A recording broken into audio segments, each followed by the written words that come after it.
वृंदा ने नारायण भगवान को श्राप दिया या नारायण भगवान ने वृंदा के साथ अनुचित व्यवहार किया, ये पूर्ण रूपेण गलत है। क्यों? विचार करके देखो, जो भगवान द्रौपदी का चीर बढ़ाते हैं, क्या वो भगवान वृंदा का चीर खींच सकते हैं? कभी नहीं। जो सबके रक्षक हैं, जिनकी शरण में आकर हर एक को ऐसा लगता है कि ये मेरे रखवाले हैं, ये मेरे भरतार हैं, वो क्या वृंदा के साथ ऐसा कुछ कर सकते हैं जिसे अनर्थ या अन्याय कहा जाता है? कभी नहीं। दूसरा एक सोचने का और तरीका है कि कोई पुरुष अगर किसी स्त्री को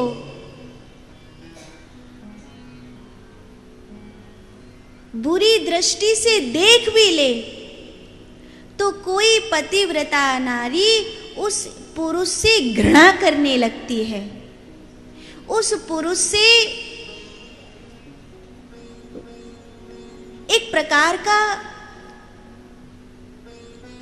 क्षोभ मानने लगती है, रूठ जाती है, और उस कोई स्त्री का अपमान करे तो वो उसको मार देना चाहती है।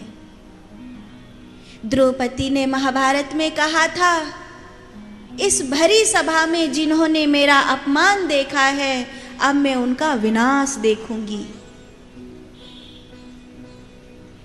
तो वृंदा भगवान से विवाह करने के लिए सज्ज हो गई। वृंदा ने भगवान से प्रेम किया।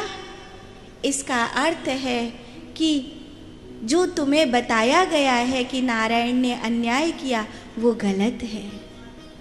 सत्य ये है कि श्री नारायण ने वृंदा को उस असुरता से मुक्त किया है। श्री नारायण ने वृंदा को उसकी तपस्या का फल दिया है। वो जो गोप था, वो तो गया राधा कृष्ण के धाम, उसने राधा रानी से क्षमा मांगी और वृंदा उसको नारायण मिल गए।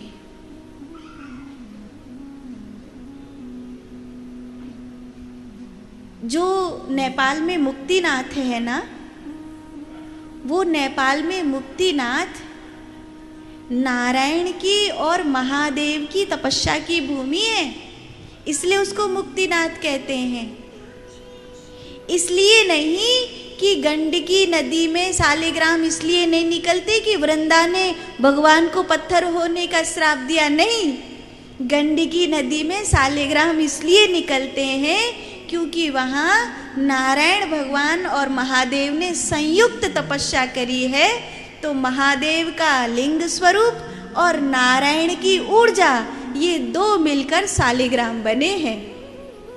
इसीलिए शिवलिंग पर चढ़ा हुआ कोई भी प्रसाद खाया नहीं जाता है, पर अगर उसी प्रसाद को जो शिवलिंग पर पिंडी पर ऊपर चढ़ा है, उसे अगर सालिग्राम भगवान से स्पर्श करा दिया जाए तो उस प्रसाद को पाया भी जाता है और बांटा भी जाता है।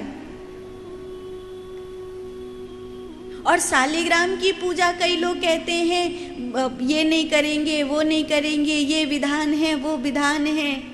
सालिग्राम भगवान के पास तुलसी दल हो और तुम उन्हें लाड़ लड़ाना जानते हो, इससे ज्यादा उनको तुम्हारे लंबे चौड़े विधान नहीं चाहिए। चंदन का स्पर्श, शंख का पास होना, तुलसी का उनके माथे पर होना। अरे लोग तो सिंहासन भी नहीं रखते, तुलसी के पौधे में रख देते हैं, तो भी सालिग्राम भगवान राजी रहते हैं। तो जो सालिग्राम जी का स्वरूप है, वो रूप तो नारायण का है, लेकिन उसमें जो पिंडी है वो महादेव की है। इसीलिए शालिग्राम का पूजन शिव और हरि दोनों का संयुक्त पूजन कहलाता है। शिव पर तुलसी नहीं चढ़ती, शालिग्राम पर तुलसी चढ़ती है। शिव पर चढ़ा हुआ पाया नहीं जाता, पर शिव पर चढ़ा हुआ शालिग्राम से स्पर्श करा के पाया जाता है, ऐसा है।